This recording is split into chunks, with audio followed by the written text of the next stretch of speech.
again check exactly how to do each and every chapter, you can always get back to this video. Okay.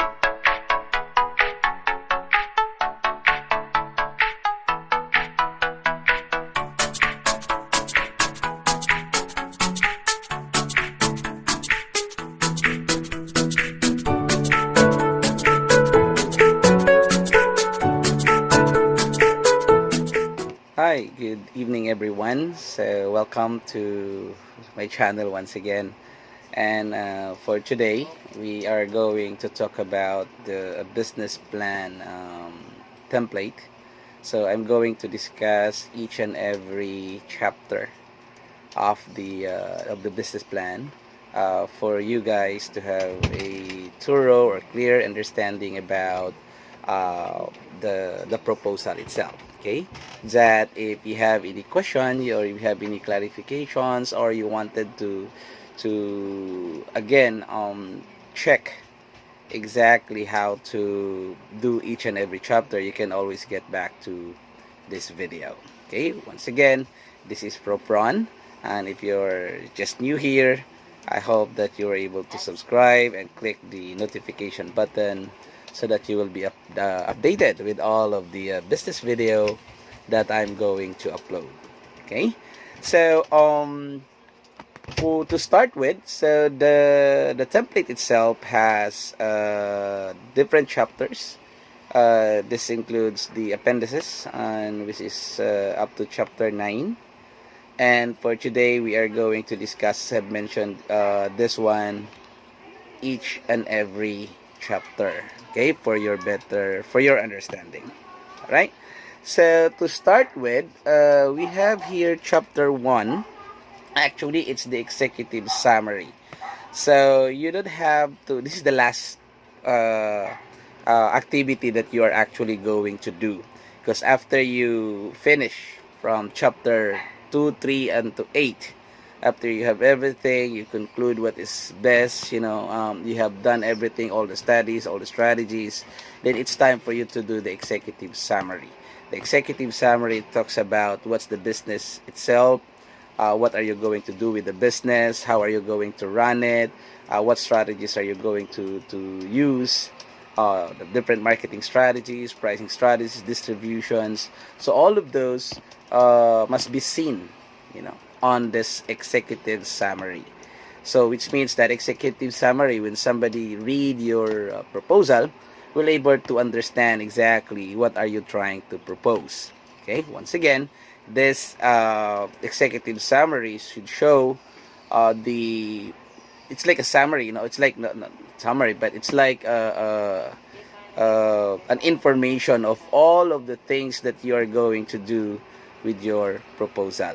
Okay, so from the strategies, how it's being established, how are you going to execute the strategies, your market itself, who is your market, where are you considering that target market. So everything should be in this executive summary. So this is the last chapter that you are going to do. It's in the first, it's labeled as chapter 1, but it should be the last thing to be done.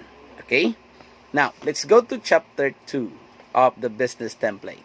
Now chapter 2 talks about the description of the business. Now again, there were so many templates that you can use.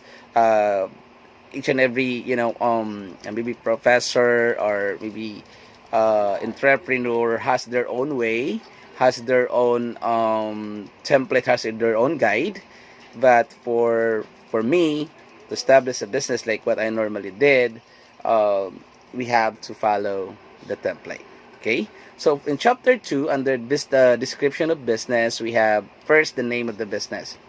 So you have to create your business name. It's very important because that will serve as your identity. That will serve as your identification, and for your customer to be able to remember you easily. Especially if your customer wanted to find you, wanted to promote you and recommend you. So that's actually the best information that they can have for them to be able to recommend you to other customer. Okay, so you have to create a business name, and the business name should not be long, and it should be easy to understand, remember by the customer.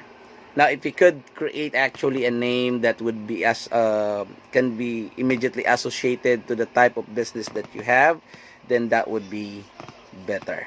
Okay, that would be better. All right. So that's the first one under chapter 2. The second one is the company ownership. So you have to mention here the type of ownership. So in your case, as a student, so in entrepreneurial management, so most definitely it's about partnership. So you have to mention that type of ownership. It can be a limited partner or whatever type of partnership you're going to create. Okay, now that's the second one under the description of business. Now the third one is the mission and vision. Now this is very important, whether it's a small or big business, even it is a sari-sari store, you have to create a mission or a vision. So what would you like to achieve for your vision? What would you like to achieve in the next 3-5 years? The importance of having this mission vision will serve as your guide as to where are you going. Okay, now there were so many sari-sari stores or small businesses that as long as you have the market, as long as someone's buying, and you don't have this mission vision, and what would happen, you may ended up like being in that position for quite a long time.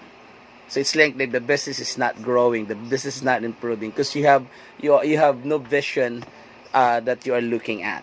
So it's very important that you have to create the mission vision that you could probably able to serve you as a guide. Okay, that's the vision. So create something that you would like to achieve in the next 3 to 5 years. Okay, now what's this mission? So mission would be, what are you going to do, okay, to achieve that vision? So this is actually the activity that you are going to do for now to be able to achieve your vision. Say for example, you wanted to be the number one in terms of providing quality service to your customer, no, or the number one in terms of providing quality product, no. So number one. So what you should be doing right now should be going into that direction of being number one.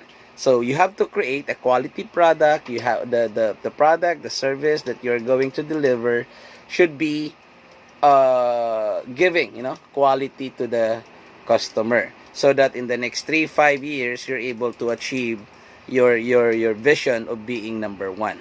So this is actually, the mission is actually showing your move, your strategies, or your activities that is being done right now for you to be able to achieve the vision that you are looking at.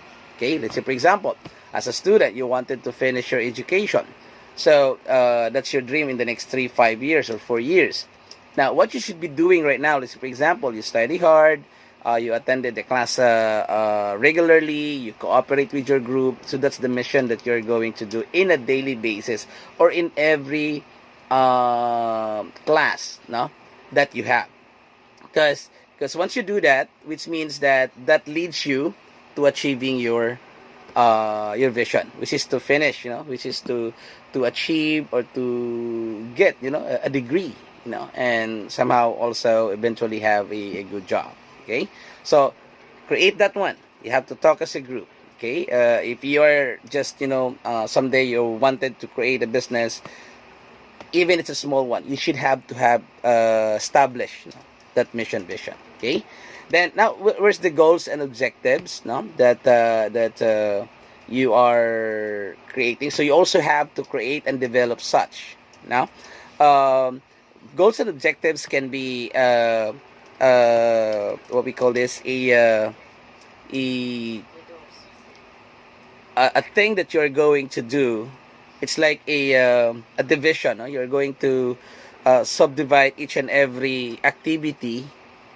Let's say for example, as I mentioned, 3 to 5 years you wanted to be number one. So you could put in your goals and your objectives that in the next 3 months, 6 months, 1 year, 2 years, 3 years. So it would be gradually you are achieving that vision that you are looking at. No? So the goals and objectives can be created in such a way that you are providing quality service to your customer in a daily basis. Daily, weekly. So say for example, why you are creating a quality product right now, because the objective is to satisfy the customers, because that's what actually you wanted to achieve, because the reason why you're going to achieve that one in a weekly, daily, or monthly basis is for you to be able to be closer to the bigger vision that you are looking at, which is to be number one in terms of delivering quality product and service. So it's like the objective is something like a short-term, what we call this, a short-term activity that you are doing for you to be able to be closer as you go along to your vision. Okay, so that's what you have to put in your goals and objectives. Now, after that one, you have to develop the main features of the business in which you will operate. So what is the business all about? What is the main, say for example, you are going to establish a rice, being a rice dealer.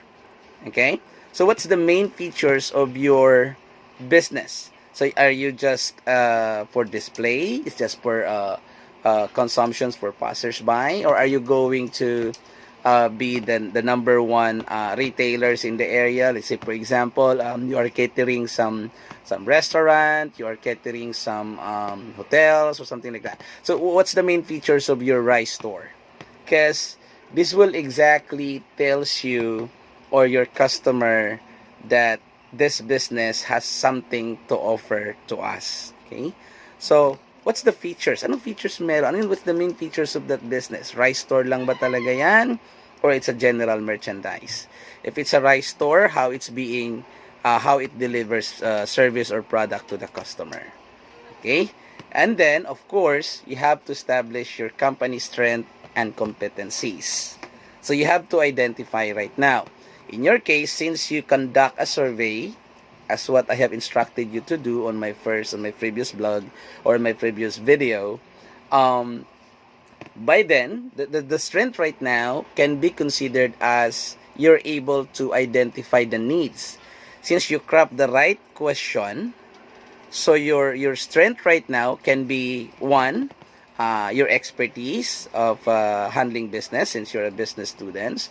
Number two could probably be the can be capitalization, because since you exactly study as to how much you could start, how much capital you need to start business, so that can probably your strength. You have money to fund with, you're able to identify where to get funds, or maybe you have your own funds already, so you could actually mention that one. So what is your strength? What is your competencies? Is your competencies about you are providing a better quality of rice as compared to your competitor around? Or is your competencies talking about product availability? So it's up to you. You have to look at what is the strength and the competencies that you have. Even it's a sari-sari store, when you establish business, there's a lot of sari-sari stores around. Maybe a lot of people would say, so there's like 10, 20, or how many sari-sari stores around. Maybe you might wonder why this business still continue to operate, where in fact there's a lot of them there. Okay, perhaps some of them may say we're better than the other. We're better because we have this. We're better because we have this. We're better because this is what our price is. We're better because we have better suppliers. So something like that. So that's the competencies that you have. That's actually the strength that you have. You have a better supplier. All right. What else? Your strength is like the operating hours can be. So we're operating 24 hours a day. So something like that. So you have to talk as a group. You have to talk, or you have maybe someday you just like putting up your own. You have to really think of it. What is something that I'm offering that this businesses around is not offering. That's why on the other video that I have created, the how you craft a question, that's why I trying to make sure that you guys really identify what the customers need, and if these needs are being offered already, and if it's being offered, are they satisfied? If not, what makes them dissatisfied? Is it about price? Is it about quality? Is it about the service?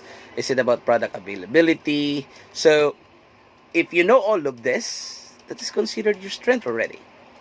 And the moment that you know all of this, the weakness of your competitor, then make better. If product availability is the issue, make it sure that all of the time you have that product available in your store or in your business. So that's your competencies right now. No? So that's where you look better than your competitor. No? Or should I say, you have to establish the so-called competitive advantage. So what is this?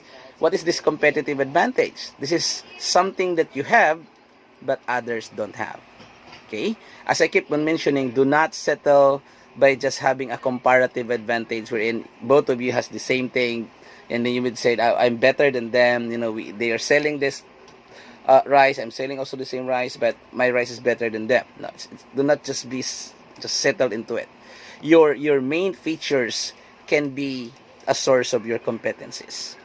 Okay, like say for example, you're both selling rice, but the other one is not offering free delivery, or the other businesses is not offering like a 24-hour service, so something like that. So that's what you have to establish. So once you have the questionnaire with you, and then on the questionnaire something came out that this is what the customers need, then you have to start thinking now.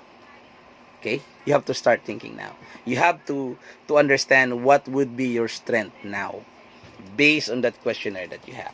Okay, and last but not the least, in chapter 2 is the licenses, permits, and regulations. In here, you just simply put the guide on how are you going to register the business. Okay, just the flow, because since it's pandemic, we cannot like get out, we cannot just visit that much with the government agencies, or with maybe the barangay, the municipality, or the getting the mayor's permit or something like that. No, so all you have to do in here is just put the process. So how to register a partnership. So you just have what permits to be taken, what are the rules and regulations or licenses, something like that. Okay, that's what you have to do under licenses, permits, and regulations. Okay, all right. Now let's go to the next chapter. We have the chapter 3. No, chapter 3 talks about opportunity and industry and market analysis or description. So in here, you have to be very careful. You have to be very careful on understanding the opportunity. You have to be very careful in understanding the industry or the line of business that you are going into.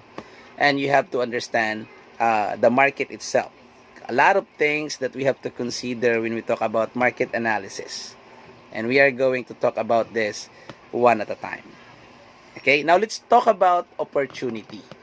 So since you have developed a questionnaire or a survey, and the customer responded, and the customer speaks like, this is what we need, this is what we experience, this is the pain that we are now experiencing of us having no access to what we need.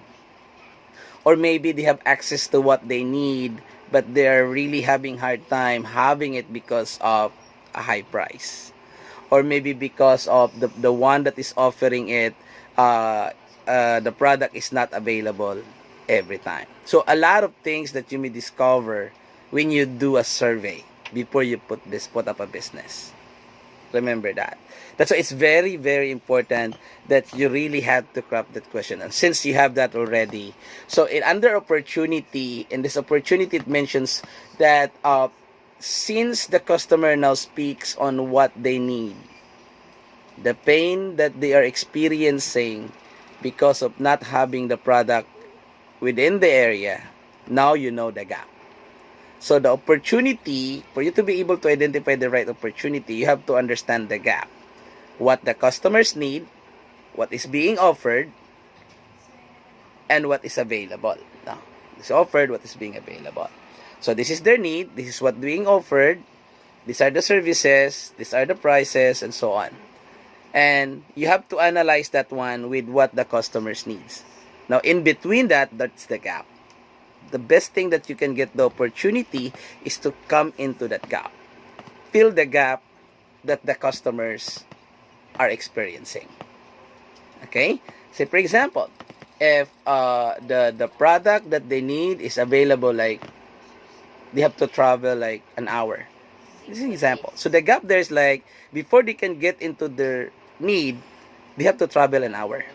Now you have to fill in that gap to reduce that hour of travel, or maybe to ensure that the customer doesn't have to experience those pain of traveling for an hour.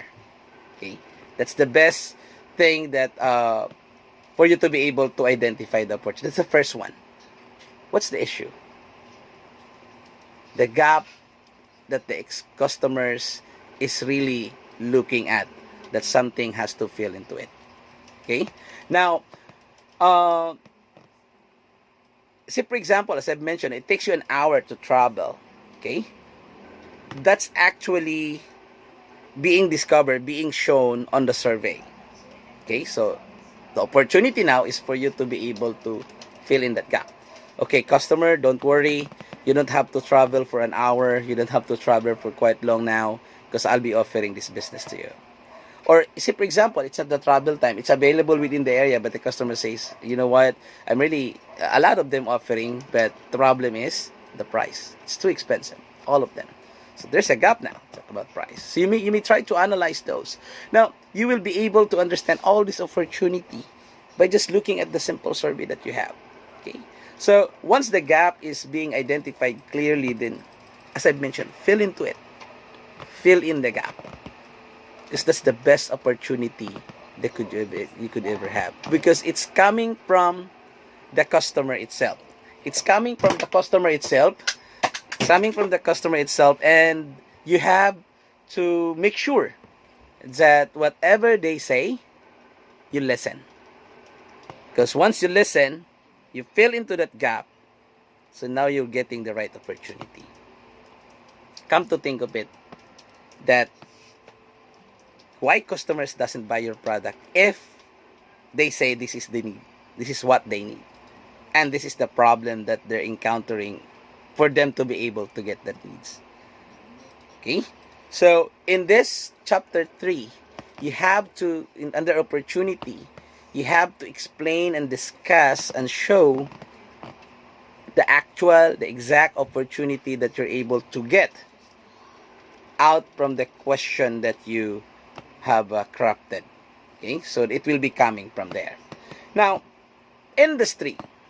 So, what is this industry? What is industry? Talks about what's the line of business that you get into. If it's a food, a clothing business, a service, or whatever industry you are into. Okay, whatever industry that you're able to start your business. Okay, now the best thing here under the industry is for you to be able to create the Porter's 5 industry framework. Okay, why? Porter's really simply tells us, a lot of things. We may probably sometimes ignore Porter's, but for those who doesn't know Porter's, or for those who really doesn't know how to use the Porter's 5 industry framework, you have to listen carefully. What's the importance of this Porter's 5 industry framework? Porter's have different areas, as he talks about. The first one on top of it, if you could remember, under Porter's, remember this, the threat of new entrant. Okay, this is what Porter's reminds us. Yes, you identify the opportunity, but do not forget that someone might going to follow what you did. That now you may offer that business. Bear in mind that someone might come into that type of business. especially if the threat is high. When will be the threat is high? The threat of new entrant is high when the capitalization, when the capitalization of business is not that big. There is a big threat that someone will come in because a lot of people can afford to establish that kind of business. So remember that. Once you see the opportunity and you fill in that gap, you are going to offer that opportunity that the customers tells you, then bear in mind that if someone will going to buy it, so that the customers really go into you, someone will really come in and follow and maybe offer also the same business as what you did. And it's given. You actually know that, guys. You actually know it, that as you go around and, see wherever you go, just a very simple example, the milk tea business. A lot of people coming into it. Why? Because the capitalization is very much affordable. Maybe 20,000, 25,000 or capitalization, maybe less, you could start the business. Now, if people would see that this type of business, the customers are really going into it, none of the stand in line to get milk tea, then they might think someone will create an idea like, okay, I'm going to follow. I have to establish that because there is a demand. So you have to be very careful about that. What's the purpose? For you to be able to make sure that you are ready. That if someone coming in, you have something in mind to do. So that you're always like one step ahead of whoever comes in. Okay? Remember that. Another one, if the product is so easy to what we call this, to imitate, if they could actually get the type of business somewhere and offer it, no, that's another threat. So what you have to do right now when you feel the opportunity, understand, you have to analyze, okay, the capitalization is not that high, the product itself that we are offering is technically available somewhere, and they can easily establish the business. Then you have to be ready. What will you do when someone going to offer that type of business? So here, sa Powder's Industry Framework, we just really have to identify here the threat of new entrant. Is it high or low? Why it's high? Why it's low? Now, it's low because the capitalization. Then you have to put there what you will be doing if someone will coming in. So that when you offer the business and someone will ask you, that business that you are trying to offer is so easy to imitate. Now, what if somebody's coming in? What you gonna do? So at least you know how to answer. That this is what we gonna do. We understand, we know that anytime, in the next 3 months, 5 months, 6 months, someone will going to follow. But this is what we have. Just for you to be ready. This is what Porters wanted you to remember. Okay? Then another part of Porters, the threat of the power of the supplier. So you have to identify here if it's high or low. If it's high, what you gonna do? Because if it's high, a problem now, if the power of the supplier is high, the price of the raw materials is definitely high. Then what's the bad thing with it is like, you will be offering the product higher also to your customers because the supplier gives you a high raw materials or high the source of the product that you are offering to the market definitely offers a higher price. So you have to be ready. So if this is what the business, if for example it's a rice store, then you have to make sure that you will be able in here identify a different source of product, the different suppliers. So you have to search on the internet, or maybe ask somebody, a friend, or maybe, or whatever resources you can use to identify different suppliers. If it's a rice store, so it can be coming from Laguna, from Batangas maybe, or coming from, mostly from Isabela, from Nueva Ecija, Bulacan, so mostly those are, or Mindoro maybe. So you have to to understand where are you going to source their suppliers. This is what Porters tells you, because your suppliers' power will identify the price that you are going to offer. Because if you're gonna say, tell the panel that or maybe the investors like, this is how we price to the customers so that we are better than our competitor. How are you going to do that? How much is the price being offered by your competitor, by your supplier? Then if the supplier offers high, then you offers low, then how's profitability? So that's an issue. Okay? And then, after that, knowing the power of the supplier, you know the power of the buyer. Now, since you have the survey, you know now that the buyer has a little power. Why? Because it's their problem. You know, the pain is that they're going to go somewhere, travel an hour to get the needs. But right now, you just offer it around the area, around the corner. So the pain now is being shut down. Now, the buyer will, instead of going somewhere, not travel long, they just go to you and buy. Okay? Now, you have now the power as compared to the buyer. Okay? But, I would like to remind you that offering quite high, since you're the one only offering around the areas, just an example, then it might think of the buyer like, oh, I'm not going to buy there. I have to wait for like, even I travel an hour, it's okay because I'm able to buy it at a very less price. So you also have to make sure that to really find a right supplier, so that at the very beginning, you can offer a reasonable price to your customer. Even you have the power more than your customer. Make it sure that you understand the pain that you are having. Now, okay, the pain of traveling is gone.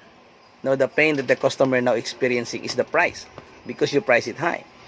So, completely eliminate the pain. If the pain of traveling is gone, then don't make the customers experiencing another pain, which is a high price, if you could offer it a better price.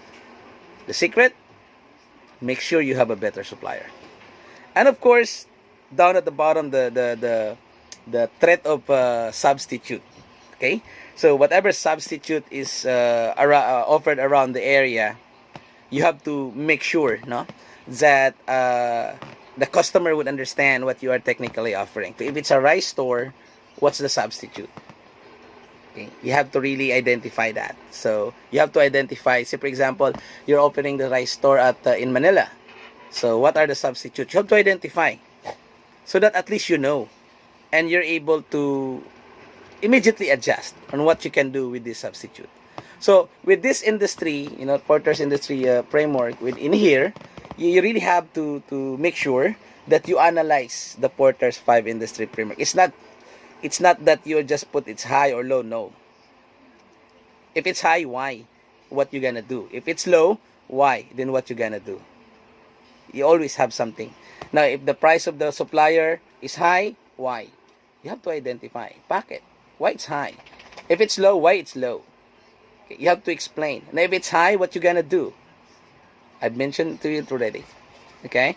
Now, if the buyer's power is high, then what you gonna do? Explain. If the buyer's power is low, then what you gonna do? Remember. Okay, so what I have told you, it's not because their power is low because they have no choice, then you are going to take advantage on it. No, that's not how marketers do business. We always have to make the customer satisfied. Because you know what? It's easy for them. It's easy for them to definitely provide their loyalty to you. It's easy for your customer to make sure that how loyal they are to you. Why? Because at very beginning or at first, you already think of their welfare. Okay? So remember the Porters. The threat of new entrant, threat of substitute, power of the supplier, power of the buyer, and of course, let's not forget, you know, the government rules and regulations. So, well, anyway, you already have mentioned that one under licenses, permits, and regulations. So, you don't have to worry about it. Okay? Now, that's industry. Now, let's talk about market. Okay? Now, it's very important here that you identify the size of the market. So, which means possibly the market share that we are looking at. So, say for example, you offer the product in Marikina. We're in Marikina. Say for example, in Concepcion, Marikina. How big is the market? Okay? So, we are talking about a population. We are talking about a certain, the households within the area. Okay? So, why this is important? For us to be able to ensure the viability of the business. Because if the market is limited, then you may probably have the business for maybe a month or 6 months, 2 months, or a year. Then there might be a danger of losing the business in the next few months or few years. So you really have to identify how big is the market. Because if the market in the area is not that big as compared to the market on the other area, then why establish your business in this area if there is a bigger market? Okay, so you have, see, for example, right now on your survey, you focus on Barangay 461. Just an example, Barangay 461, Zone 45 in Manila. How big is the market that needs your product? Because there is a possibility that it might be bigger as compared to the other, or maybe there's another barangay that's bigger than that barangay. Okay, so but that depends. That's why I'm very much particular with the respondents. Okay, because the respondents itself will simply tells us how big or how the size of the market. Okay, so this 3 talks about the market share. Okay, focus on the customer itself, how big it is. Ngayon, the thing there is the size of the market enough for us to have a sustainable business? So we have to analyze this. So you have to put in there. So the total population of this is blah, blah, blah. You can just get it, online, can check. Or if you really wanted to go to the barangay and check, or the municipality and check. So you have to understand the market. This is very important. Because say, for example, your market is the household itself. How many households we have in the area? If you are going to think of like 50% of this household will be buying my product, is it enough to sustain the business? Okay, that's very important. All right. Now, next we have, after knowing the market, the size of the market, the share that you are looking at, how big it is, how big is the population. Now, next thing that you are going to look at, how fast is the market growing? If it's a rice industry, how fast it's growing? How fast people will, how many business people are now into a rice dealership? How fast is it growing? Maybe you can check that one online under Google, to see how's the industry growing. Because if the industry is continuously growing, this is a good opportunity. But if the industry is start to decline, then there's a danger. There's a danger also. So let's say, for example, food truck. If you remember food truck, a lot of people, like when it was, become popular, a lot of food truck that's, being established around the corner, around the metro. And then, look at it now. A lot of them closes. Now, if you don't try to study and analyze how's that industry is going on, it's like if it's growing or not, you might ended up like getting into, and then realize that people are no longer into it anymore. That people is no longer like patronizing the product or the type of service or business anymore. So you have to be very careful. You have to understand, is it still growing? It's people, maybe, of course, the rice, or people are really eating rice, are really like, one of our basic commodities. But do alternatives trying to reduce the demand of the rice? Or maybe Filipinos really love rice. So, but you really have to make sure that the industry is still growing. Because if the industry, as I mentioned, the food cart and the food truck, then you're just coming in there, then until realize, people doesn't patronize food truck anymore. You have to be very careful about that. The how's the market growing? Okay. Now, next into that, so after you identify the size, now, say for example, there is 1 million market, there is 1 million population, and this 1 million is technically your potential market. Now, what's the status of the industry? Is it growing or not? So you have to explain that. You have to show a graph, a data, that this type of business is still growing based on Google or wherever it is. Now, the next one is like you have to, in that 1 million, how many in that 1 million that you are going to consider as your main target market? Okay? So you may probably get like 20% muna, or 20% of the market, or probably be 30% to start with. So you have to analyze it. Is it enough to get that 30%? So why 30%? So you have to explain.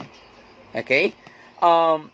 It is important so that once you put the business there, a possible target is already identified. That out of the 1 million, like 300,000, I believe, will really buy my product. And then the rest could probably be my potential market. Okay, now, and of course, you have to explain in there on how are you going to improve or increase that market share. Okay, so how many percentage are we looking at to start with? Okay, so that we will definitely know how much marketing strategy are we going to consider for us to be able to get that 30, 20, or how many percentage. Okay, and of course, last but not the least, what are the trends, major trends in the target market? So let's say, for example, you have to explain in here in your I've seen in your questionnaire about how would you like to get the product. Is it like face-to-face transaction, delivery, or whatever? You have mentioned, there's a lot of you mentioned about it, maybe all of you mentioned about it. So that can be a trend, because that could be a source of your strategy. Okay, what's the market trend right now? What's the preferences? What are their considerations right now?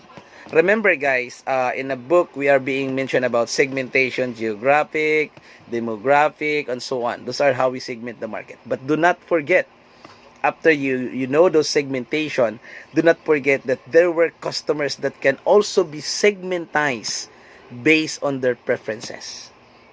Okay, demographically, yes. For example, 19 to 25. That's the demographic profile. But this 19 to 25 can be segmentized also according to their preferences. Okay, is this 19 to 25 all of them price sensitive? So if they are part of our price sensitive, this segment of 19 to 25 are price sensitive segment. Then 50% are not price sensitive. So it's very important that we actually know the trend, their preferences, their behavior. So by looking at the result of the survey, you could actually now here tends to check if the household is your market. So what are their trend right now? Maybe online shopping, maybe they do delivery or orders. So you have to establish, you have to put in here based on the actual survey. So it's not really difficult if you really crafted the right question. If you really crafted what is really important for the customer, because it's easy for you to fill in here. Okay, and now let's go to this chapter 4, this marketing strategy. So there's different ways to consider in here. All right, so I consider the 4 P's as part of the marketing strategy. Okay, so of course we have to understand what product are we offering. What is the offering? So the offering should be based on what the customers responded, based on the questions or the survey that you have. For those who really wanted to establish business someday, again and again, I will keep reminding you, make it sure that the right question will be crafted to really get what the customers needed. Okay? Now, in here, you just have to explain what product do you have. What is the product all about? What is the business all about? Could probably be how are you going to get the product? How are you going to offer the business? So a lot of things about product in here. So what makes your offering different? What makes your business different? So that's very, very important. Okay? All right. So that's about product. You just have to explain if it's a service, then what's the service all about? Why do you start that? Why you consider that type of service? So what gives you a competitive edge in providing that service? So that's what you have to put on purpose. So that when we like to someone read your proposal, would technically understand what is really your offering. Okay? Then price. So here, what's the pricing strategy that you were able to consider? What's your basis? Okay? How reasonable it is. Okay, so it's not difficult for you now to identify, because I've seen also on the question that you crafted, you ask customers how much you considered how much you consider in getting the product or your needs. How much are you willing to pay? So it's easy for you now. It's based on what the customers. But do not stop there. If they say 50 pesos, then check of it. If it's really 50, if you could offer that product at 50. Again, the secret, I've mentioned that on top. The right supplier. It's not enough that you mention, okay, ma'am, when the panel asks, sir, we'll find the right supplier. No. So you have to show them that we are able to identify 6 different suppliers and their prices are this, and we are going to consider supplier number 6 because they are offered this price. Then we could actually also match what the customers are asking for. Okay, so what's the basis for the price? You really have to explain it here. Now, place, we are talking about where is the location. Where are you going to put up the business? Where are you going to distribute the product? Okay, so it's very important here that you mention the area, the location, and how are you going to distribute the product in that area. Okay, but what's important is that you mention about where is the product will be offered, or where are you going to put up the business. So explain it here.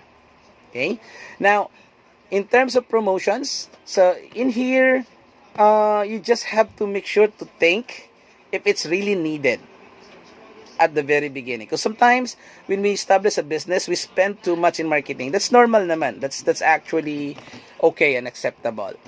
But what I am telling you guys, to lessen the cost of to start business, is to also check, do I need to really do so much promotions, so much advertising, or so much push about the business?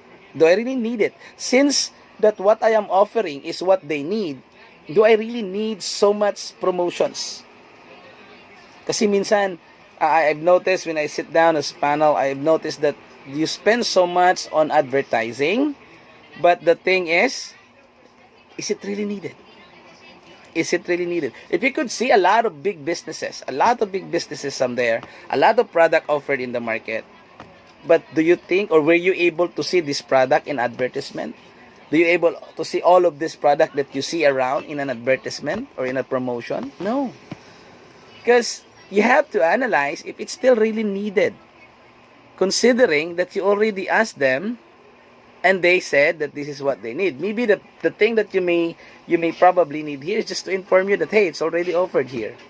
To let them know that there is already available closer to them. To let them know that there's already available product that is cheaper than what others are offering. Something like that. So you have to make sure, be careful about promotions. Does it really needed? Every time you think about promotion, advertisement, is it really needed? Then you have to defend. Okay? Now, segmentation. This is very important in marketing strategy, that you have to consider segmentation mix. Earlier, I've mentioned about demographic, and then from demographic, you have to segmentize them still. Except, for example, why it's a segmentation mix? So you have to understand the combination. So say, for example, geographically, where is it located? This in the segmentation part here. So where is it located? So you mentioned already in your place, it's located in Sampaloc. Okay. Where in Sampaloc? So you have to explain it here. Where in Sampaloc? Why is it in that area? That's now second. So if it's in Sampaloc, that's geographic, then demographic. If it's Sampaloc, what are their age? What are the demographic profile? So you have to mention about the demographic profile. Let's say, for example, I've mentioned earlier, 19 to 25. Okay, is the 19 to 25, are they quality sensitive? Are they service sensitive? Are they price sensitive? So you have to understand that. Because, yes, you get the 19 to 25, then without thinking about where they are sensitive, and you offer a higher price and they are price sensitive, you may end up, I know that there is a market in here, but why they are not buying? Because you didn't understand that these people are price sensitive, and you offer your product at a very high price. Or maybe they are not price sensitive, but they are quality sensitive. Or maybe they are not quality or price sensitive, but they are service sensitive. Okay? So, like, how good you are in dealing with them, di ba masungit yung mga tao mo, and so on and so forth. So you have to understand this so that once you put up the business there, you're definitely ready. So geographically, you know, demographically, you know, psychographically, you know, you have to be very careful. And again, do not forget the type of segmentation that sometimes is not being taught. No. look into it. Is this age bracket in Sampaloc area? Who are they? Psychologically, what are they thinking? What are their preferences? Are they really sensitive to what? So you have to be very careful about it. You have to mention here in segmentation. So geographically, Sampaloc, demographically, this is what we considered at this age. Okay, these are children, these are 19 to 25, these are young professionals. These young professionals are what? Are they price sensitive in this area? It's really very important that you know that. Okay, so that when you put that there, when you explain it categorically, you just put it, maybe in a graph or in a table maybe, clearly, then the panel would say, or the one who will read your business proposal, oh wow, the market is clearly identified, the segment is clearly identified. Okay, now after you do that, distribution strategy. So you have done with your distribution subject, or so what's important in distribution strategy is that you have to think of what makes the customer feels comfortable to get the product. Isipin mo lagi yun, paano sila maging komportable. If it's delivery, like free delivery, are you offering free delivery? Are you like good into it? Is it like it won't like affect your profitability? Does it won't affect your sustainability? So come think of it, because you already in distribution, you already like put the outlet closer to them, and then what else you could actually offer. Now, most of the time, guys, now, let's say for example, sa rice stores, what I keep on telling students, when you put up a rice store in your area, so you were just expecting for somebody to like come in and buy 1 kilo, 2 kilos. Don't just be contented with it. Look at different distribution strategy. Probably you can talk to, as I've mentioned, you can tie up with the one in the area that has a karinderya, a restaurant, hotel maybe, or maybe establishment that have like a stay-in people there. You could actually top them, and you are the one who is going to offer. You just get their what we call this commitment maybe, or have a partnership with them that, hey, dito ka sa akin bumili, I'll offer you a better price, and this is blah blah blah. So you are not just waiting for a walk-in. You have another way of distributing the product, not just the walk-in, but something that you could offer to this establishment that actually needs rice. It is just an example that you could probably make use. Okay, making sure that in the distribution strategy, it is clearly identified that how the customers, how the market will get the product in the most convenient way. Remember that. Okay? How they get the product in the most convenient way. Now, let's go to the fifth one, the business model explanation. Okay? So here, in the business model, this depends on the different, how the business looks like.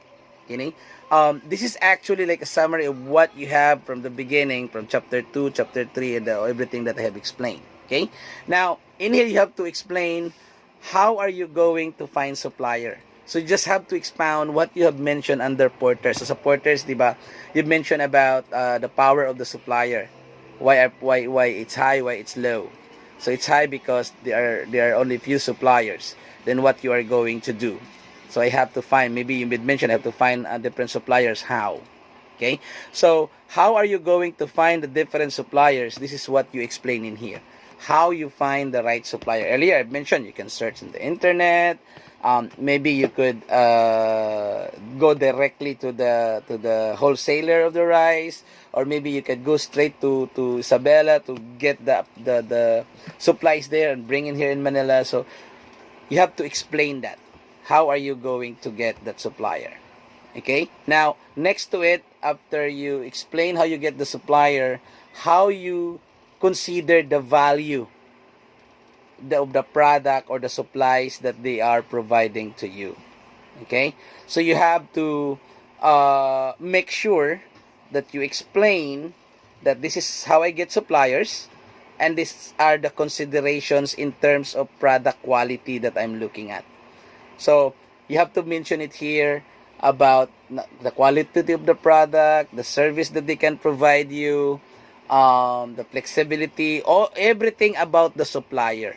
No, you're gonna mention in here. Okay, you have to mention in here. So under business model. No, so you will be showing here, could probably be like a graph. Okay, so this is how I get suppliers. This coming from this area. So for example, it's coming from Isabela. Then this is how I get it. Okay, these are the consideration, what type of price that I'll be getting. So Dinorado, whatever. Okay, you have to explain that one. Then from Isabela, it's going to my place. Okay, what's the transportations that you are going to consider? That's what you have. And then from Isabela going to my place, then my place, this is what I'm going to do. So it's like a diagram or the flow of how the business go. Okay, so I get it from Isabela, and then from there transported, go straight to my place, or maybe to my warehouse or whatever, or go straight to your outlet. And then from your outlet, you get to designer. There's a walk-in. So this is like a distribution strategy that you do. That this is not how the model, how the business go. This is the operations, how the operations go. So say for example, going to my place, offer like 24 hours. Then I have like I have like different, aside from walk-in, I have this. So this is actually explains and show the picture of how your business or the operations of your business go. No? So you might probably also explains here that the suppliers will going to get product like twice a week, once a week, twice a month, so something like that. Okay? Ayan. So that's what business model chapter 5 talks about. Okay? And of course, as I've mentioned, it talks about the operations. So it talks everything. So where you get the supplies, how much you get the supplies, what's the type of product you're getting from there. Then from there, from Isabela, so for example, how does it goes into your outlet? Do you have an on store? I mean, an on transportation? You have your own truck or whatever, you rent or whatever, you have to explain in there. So it's like the flow, the entire flow of the operations. That's business model. Okay. Now, team and management organization. So of course, you can simply develop here an organizational chart. Okay, so whoever the people's working, what the people are doing in the day-to-day basis, you could probably do here like a scheduling, no, under your total quality management subject. You can do scheduling or anything that the people that is part of the business are doing. Okay, so like as I mentioned, organizational chart, who's the owner, and so on. So what the manager is doing. So don't put like a president, there's like a big company, it's like a manager there, and then like a supervisor for operations, or design the organization in the most I won't say it's easiest, but yung napakasimpleng design ng organizational chart. Okay? So dito yan gagawin. Napakadali po nitong chapter 6, no? So just simply establish the organizational chart of the people, or establish an organizational chart, and then try to consider what each and every individual is doing. Okay? Ayan. And there we have the operational plan. So here you have to have a clear explanations, no? Aside from the model, no, drawing yon, graph yon, no, na ilalagay natin yung flow yun yung flow. Here in the operations, you have to include in here everything. Okay? So as I've mentioned, you may probably mention here about the hours of operations. You may probably mention here about how are you going to take orders, how are you going to consider orders from your customer. So this depends on the type of operations that you would like to have in your business. Kung sari-sari store man yan, that may include, halimbawa lang po Hindi naman tayo nagsabing sari-sari store. Para lang madali nating maintindihan. Kung sari-sari store man dan, sa operational plan, kasama na doon, kailan ka mag-i-inventaryo, when ibig ka nag-inventaryo, ano yung listahan na i-considered mo, to make sure na hindi ka namimili ng mga non-moving item. So, dito yon sa operations lahat lalabas. Okay? So, in this section, this depends on the nature of the business that you are trying to offer. Okay? So, this may include the cycle of the how to get the item from the supplier. This also include the cycle of the operations. This also include the cycle of the inventory. So, everything about business operations, dito yon. Okay? Kung this may also explain, say for example, part ng operations ninyo, what we call this, the, when are you going to consider, when, how, and then how many, ang i-order mo sa supplier, yan, dito mo rin yan siya i-explain. So, everything about the operations. Now, the question here is, how it's being done? It depends on the business that you are trying to offer. Okay? As I mentioned, sabi ko nga, pag sari-sari store na yan, kasama sa operational plan, how you run the business. Okay? So, una, so kailangan mo ng list of moving item, list of non-moving item. So, kailangan mo another one. Kailangan mo ng kung anong mga materials na, okay, the operational hours. So, ang customer gising 24 hours. So, open ako 24 hours. Suppliers are offering bulk orders for me to get better price. Then, yan, nakalagay din lahat. Under the operational plan. Okay? And of course, last but not the least, the financial plan. So, dito po, start up tayo. So, pwedeng you could do a projected income statement for the next 3 years. So, do like what we call this, semi-annual, then annual, and then for the next 3 years. So, kailangan yung what we call this, projected, mayroon kang projected income statement. So, meron kang projected balance sheets, no? Para lang makita natin sa balance sheets kung saan mo gagamitin yung income na makukuha mo. Kasi sa income statement, meron kang makukuhang profit. So, anong gagawin mo sa profit? Okay? So, this is about financial planning. So, what you have to make sure in here is that you're able to identify how much you're going to earn in a, well, if you can do it in a monthly, then quarterly, semi-annually, then annually, so that you will be able to see how much you are looking at, how much you are trying to get in each and every month that you are trying to run the business. So that's very, very important. So in here, you have to once you establish that one, don't make it complex. Very simple operations lang, no? Yung kang nalaman ng inyong income statement, and then from the income statement you have the balance sheets, no? You know what the balance sheet is. There's a cash there for operations, the assets, no?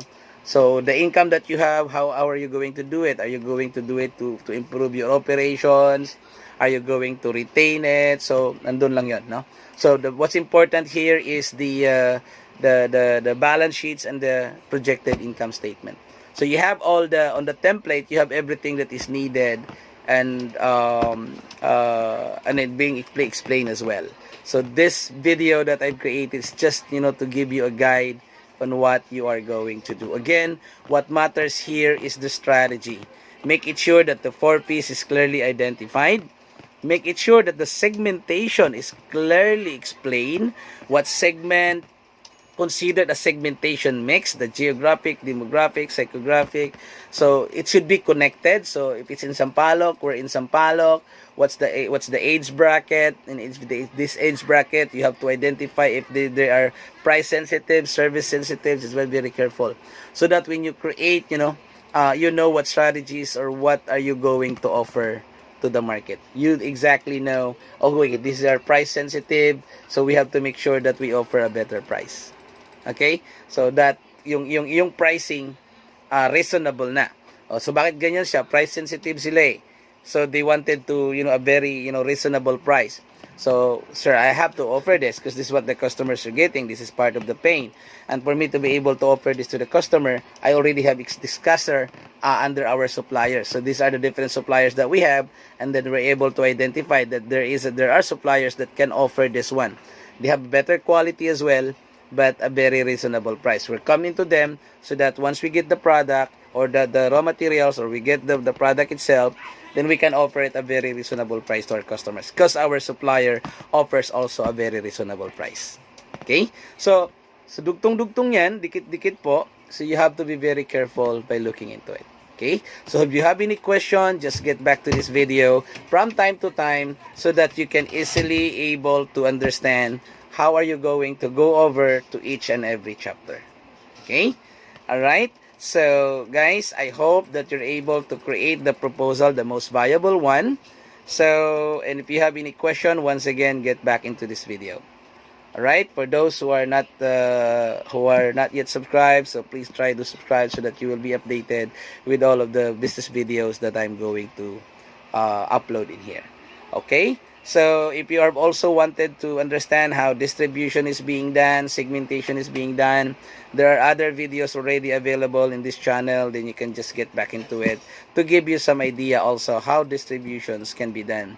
To give you also highlights or an idea of how are you going to develop your distribution strategy. Okay? So, have a good one. Once again, see you on my next video. God bless and keep safe. Bye for now.